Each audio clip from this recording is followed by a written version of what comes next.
Los trenes de alta velocidad en Japón entraron en funcionamiento hace 6 décadas, específicamente con la línea entre Tokio y Osaka, donde los trenes circulan con velocidades de hasta 300 km por hora. De igual forma, en Europa, varios países como Italia, Francia, España o Alemania también cuentan desde hace muchos años con trenes que superan los 250 km por hora.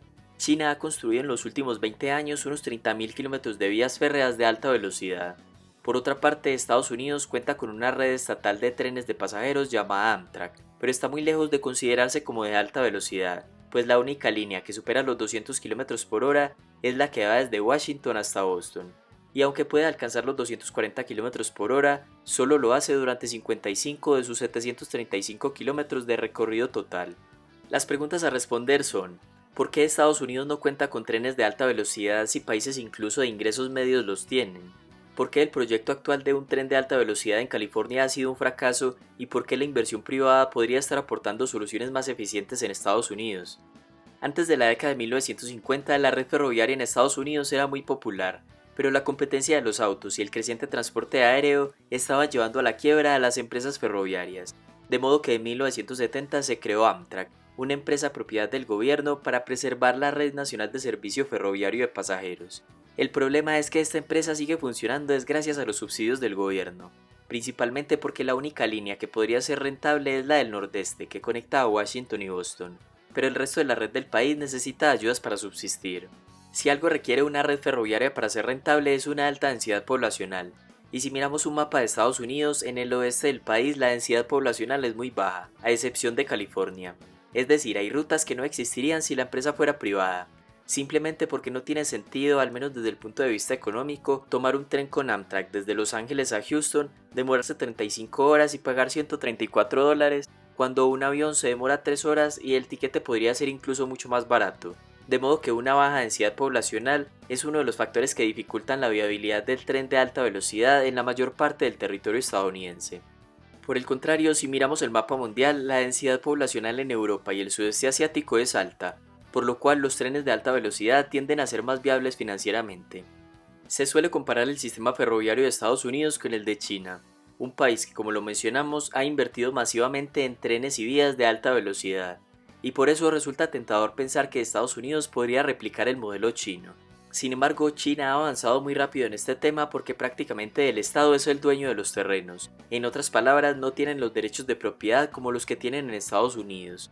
Entonces, la compra de terrenos por donde va a pasar la vía férrea es mucho más costosa en el país norteamericano que en el asiático. Además, la mano de obra es más costosa. Otro factor que ha debilitado la idea de grandes inversiones en un sistema de trenes de alta velocidad en Estados Unidos es que su cultura está fuertemente arraigada al automóvil.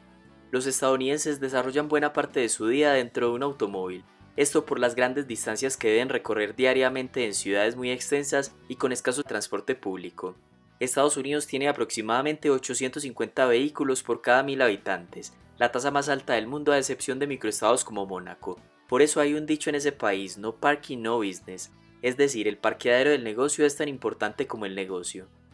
A pesar de esta cultura del automóvil tan presente, algunas encuestas han mostrado que un buen porcentaje de personas estaría dispuesto a viajar en trenes de alta velocidad, reemplazando el automóvil parcialmente. Y uno de los proyectos de tren de alta velocidad que se vendió a los votantes con la promesa de transformar sus vidas fue el de California. Los ciudadanos votaron a favor del proyecto con la condición de que el tren fuera autosuficiente, o sea que no necesitara ayudas del Estado para su funcionamiento. Sin embargo, lo que iba a ser una línea exclusiva de alta velocidad terminó añadiendo 100 kilómetros de vías más que la ruta más directa, esto porque los políticos comenzaron a presionar para que el tren pasara por ciertas ciudades. Dicho de otra forma, el proyecto se comenzó a regir más por política que por una demanda real de usuarios, y probablemente estas líneas adicionales perjudiquen la rentabilidad de todo el proyecto. Además, la autoridad encargada comenzó las obras antes de adquirir los terrenos necesarios para la construcción, lo cual los obligó a construir rodeando varias franjas de terreno. Ahora el proyecto lleva varios años de retraso y un sobrecosto de $44.000 millones. Aun si se llegara a terminar de alguna forma, según algunas estimaciones, se necesitarían $100 millones en subsidios anuales para su funcionamiento. Pero por ley no se podría porque fue lo que aprobaron los votantes, el sistema tiene que funcionar sin ayudas. Ya existen varias demandas contra la autoridad del proyecto para detenerlo por incumplir las promesas a los votantes. El proyecto se ha convertido en un desastre tan grande que su mayor defensor político inicial, Quentin Kopp, está anhelando que no se lleve a cabo. Por su parte, el expresidente Donald Trump exigió en 2019 que California devolviera 3.500 millones de dólares asignados al proyecto por parte del gobierno federal. Por estas razones, algunos proyectos ferroviarios de alta velocidad intentan evitar al máximo la financiación pública, como es el caso del plan del sector privado para conectar Los Ángeles con Las Vegas. ¿Y por qué podría ser este más eficiente que otros proyectos estatales? Sencillamente porque no se politiza tan fácil y porque tienen más incentivos para construir lo más rápido posible, y sobre todo porque estaría basado en la probable demanda de los usuarios y en la rentabilidad, más no en las preferencias políticas de planeación. El multimillonario que quiere construir una línea ferroviaria de alta velocidad entre Los Ángeles y Las Vegas es Wes Edens. Su razonamiento es que los viajes de tren funcionan económicamente si un viaje es demasiado largo para conducir, pero demasiado corto para volar. Un viaje por carretera de 5 horas puede ser agotador. Ese mismo viaje en avión tomaría aproximadamente 1 hora, pero teniendo en cuenta el viaje hasta el aeropuerto, pasar los filtros de seguridad más el tiempo de espera, el tiempo total podría aumentar 2 o 3 horas más. De esta forma, para el empresario, un tren de alta velocidad entre Los Ángeles y Las Vegas es una apuesta ganadora. Además, porque el área metropolitana de Los Ángeles es la segunda más poblada del país y Las Vegas uno de los destinos de ocio más visitados de Estados Unidos. Su empresa Brightline ya opera una ruta entre Miami y West Palm Beach en la Florida. Su construcción comenzó en 2014 y 4 años más tarde comenzó operaciones, y el plan es extender la línea hasta Orlando. En este proyecto el empresario sigue la misma lógica. Miami es la segunda ciudad en Estados Unidos más visitada por turistas internacionales, y Orlando recibe 48 millones de visitantes al año, tanto nacionales como internacionales. Por estas razones, ambos proyectos en teoría tendrían viabilidad financiera. Costarán un total de 9.000 millones de dólares y se espera que el proyecto de Las Vegas comience a funcionar en 2024 y el de la Florida en 2022. El empresario espera que para el 2026 habrán 20 millones de pasajeros al año, para obtener ganancias por 1.000 millones de dólares anualmente. Es una gran apuesta y es muy probable que funcione, pero si por alguna razón no lo hace, quien pierde es su empresa. Y esta es la diferencia con el proyecto financiado con dinero público en California. Si no funciona, quienes tendrán que pagar los sobrecostos y subvenciones serán los ciudadanos. Adicionalmente, la empresa privada ya tiene experiencia previa con la línea que funciona en la Florida. En pocas palabras, son enfoques muy diferentes. Pese a las dificultades con el proyecto del estado de California, el presidente Joe Biden, famoso por su amor al ferrocarril, hizo campaña para invertir en las infraestructuras del país hasta 2 billones de dólares.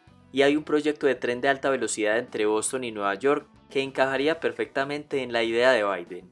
El tiempo de viaje entre las dos ciudades se reduciría a solo 1 hora y media aproximadamente. La construcción duraría 20 años y requeriría un túnel submarino, pero la mayor crítica que ha recibido el proyecto es su costo, 105.000 millones de dólares. El riesgo nuevamente es que se politice su construcción, porque a qué político no le gustaría que el tren pasara por su ciudad y quedara en la foto cortando la cinta en la inauguración. Por otro lado, en un lapso de 20 años que demora la construcción, pueden surgir nuevas formas de transporte como aviones supersónicos o el Hyperloop de Elon Musk, que podría alcanzar los 1.000 km por hora. Estas ideas podrían convertir al tren entre Boston y Nueva York en una opción menos atractiva incluso mucho antes de que entre en funcionamiento. Dicho esto, ¿por qué no dejar que el sector privado invente las nuevas formas de transporte? Hasta acá este video, gracias por llegar hasta el final y recuerden que pueden dejar su opinión en los comentarios.